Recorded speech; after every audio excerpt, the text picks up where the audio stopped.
जब जमीन पर जिंदगी और इंसानी तारीख की बात आती है तो साइंसदानों और मौरखीन के पास कुछ जवाबात होते हैं, लेकिन इनके पास बहुत से सवालात के जवाबात नहीं भी होते हैं, क्योंकि हमारी जमीन पर कुछ ऐसी जगह हैं जिनके बारे में साइंसदान भी आज तक समझ नहीं सके हैं और वो इन जगहों की मिस्ट्री को सॉल्व करने में लगे हैं, लेकिन उनके हाथ आज तक कुछ नहीं आया। इनमें पुराने मंदिरों से लेकर सीक्रेट मिलिट्री कैंप तक मौजूद हैं और जमीन पर कुछ ऐसी जगहें जहां पर टाइम रुक जाता है। आखिर क्या है इन जगहों की पहेली? दुनिया की अजीबोगरीब जगह जिन्हें देखकर आप हैरान हो जाएंगे। तो दोस्तों स्टार्ट करते हैं हम आज की अपनी वीडियो। कैसोर्सो, इटली। दोस्तों क्या आपने एक दरख्त पर दूसरा दरख्त उगा हुआ देखा है और जिनमें दोनों दरख्तों के फल अलग किस्म के हों? अगर नहीं देखा तो आप इटली के कैसोर में ये देख सकते हैं, जहां एक मैदान में आपको एक दरख्त नजर आएगा और इसके ऊपर मुख्तलिफ किस्म का दूसरा दरख्त भी नजर आएगा। नीचे वाला दरख्त एक शहतूत का दरख्त है, लेकिन इसी दरख्त के ऊपर जो दरख्त उगा है वो चेरी का दरख्त है। ये दोनों ही अलग अलग किस्म के दरख्त हैं।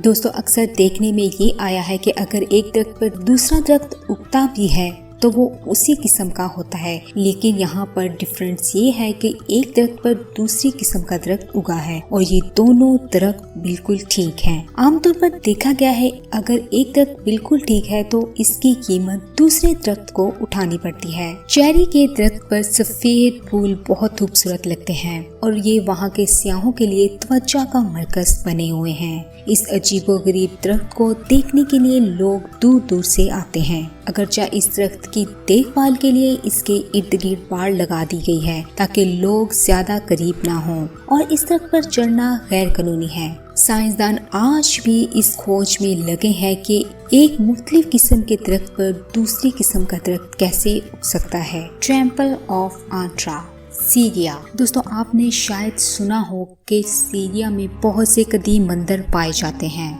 जिनमें से बेशतर की अपनी दिलचस्प कहानियां हैं। इन्हीं में से एक टेम्पल है टेम्पल ऑफ आंट्रा। इस टेम्पल की सबसे खास बात यह है कि यहाँ पर मंदिर के बाहर कुछ बहुत बड़े बड़े पैरों के निशान मौजूद हैं। ये पांव मंदिर में दाखिल होते रास्ते पर मौजूद हैं। साइंटिस्ट के मुताबिक ये पांव के निशान इतने ही पुराने हैं जितना पुराना ये मंदिर है, मतलब कि 3300 साल पुराने हैं। और इन्हीं पैरों के निशानात के बारे में बहस चलती रहती है कि आखिर ये यहाँ पर कैसे आए। सवाल तो ये आता है कि इतने बड़े पैरों के निशान आखिर किसके हैं? कुछ लोगों का कहना तो ये है कि ये पैरों के निशान इंसान ने खुद बनाए हैं ताकि मंदिर के अंदर जाने का रास्ता दिखाया जा सके, लेकिन वहाँ के लोगों का कहना है कि ये निशान किसी बहुत बड़े देवता के हैं। किसी जमाने में एक देवता ने इस मंदिर का रुख किया था और ये पाँव के निशान उसी देवता के हैं। और कुछ लोगों का कहना है कि जिन लोगों ने ये मंदिर बनाया था ये पाँव उनमें से किसी के हैं। तो क्या जो मंदिर बनाने वाले थे वो लोग जिन्नात थे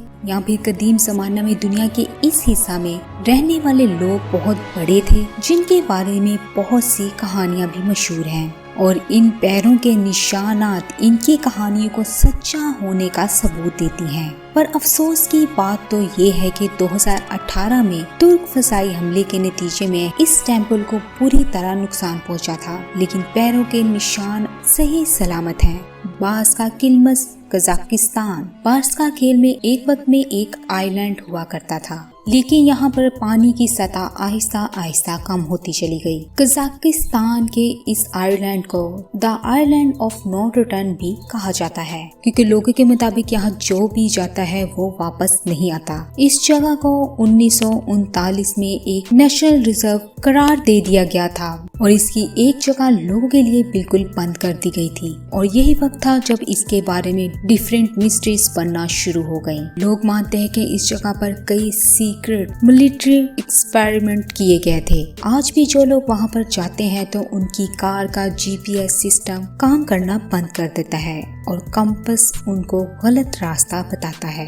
यहाँ पर जाने से ऐसा लगता है कि जैसे ये जगह आपको अंदर जाने से रोक रही है। एक और कहानी जो इस जगह के बारे में बहुत मशहूर है वो ये है कि जब इस जगह को खोला गया था तो 3 लोग वहाँ पर बंजारों की तरह रहने लग पड़े थे। उनको लगा कि वो वहाँ पर 1 साल गुजार कर आए हैं, लेकिन वो जब उस जगह को छोड़कर वापस आए तो 30 साल का अरसा गुजर चुका था। तो क्या यहाँ पर वक्त आकर रुक जाता है? इस तरह की बहुत से मीथ इस जगह के लिए मशहूर हैं, जिसको साइंटिस्ट आज तक हल नहीं कर सके। सन टेम्पल दोस्तों, जब ये इजिप्ट की बात की जाए तो हमारे माइंड में वहाँ के बड़े बड़े पिरामिड्स आ जाते हैं, और ये तो आप जानते हैं कि इनमें से सबसे बड़ा है गीजा का पिरामिड। लेकिन दोस्तों, इस पिरामिड से सिर्फ 20 मिनट की ड्राइव के बाद आप अबू ग्राइब पहुँचते हैं, जहाँ आपको इससे भी ज्यादा हैरत अंगेज चीज मिलेगी। यहाँ पर आपको सन टेम्पल के पुराने शहर के ढांचे मिलेंगे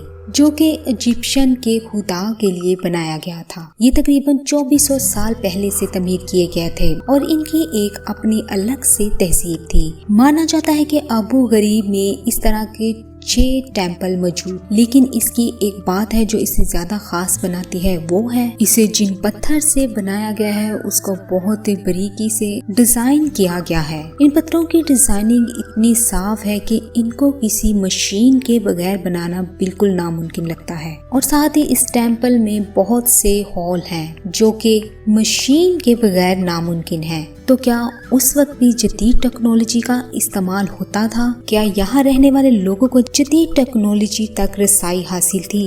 अगर ऐसा है तो इसका क्या हुआ? साइंटिस्ट के लिए आज तक ये एक मिस्ट्री बनी हुई है। Easter island, Chile. दोस्तों, चिली के इस आइलैंड में बहुत बड़ी बड़ी मूर्तियां दरियाफ्त हुई हैं जो कि 40 फुट तक लंबी हैं, और ये मूर्तियां सैकड़ों के हिसाब से हैं, और इन मूर्तियों का आधा जिस्म जमीन के अंदर है और सिर्फ चेहरा नजर आ रहा है। दोस्तों, आज तक इस मिस्ट्री को सॉल्व नहीं किया जा सका कि ये स्टैचूज आखिर यहाँ तक पहुँचे कैसे, क्योंकि ये मूर्तियां वजन में काफी भारी हैं, और इनकी एक खास बात जो ये है कि ये सब मूर्तियां दिखने में एक जैसी हैं। इन मूर्तियों को लेकर हमेशा से ये सवाल सामने आया है कि जब उस आइलैंड पर आज तक किसी के रहने के कोई निशानात नहीं मिले तो फिर इन मूर्तियों को यहाँ पर लेकर कौन आया है? वो भी 1 या 2 मूर्तियाँ नहीं बल्कि पूरी 600 मूर्तियाँ वहाँ पर मौजूद हैं। अगर इन मूर्तियों को कहीं से लाकर यहाँ पर रखा भी गया होगा तो क्या वजह रही होगी, और इतनी भारी मूर्तियों को यहाँ पर लाने के लिए क्या चीज इस्तेमाल की गई होगी?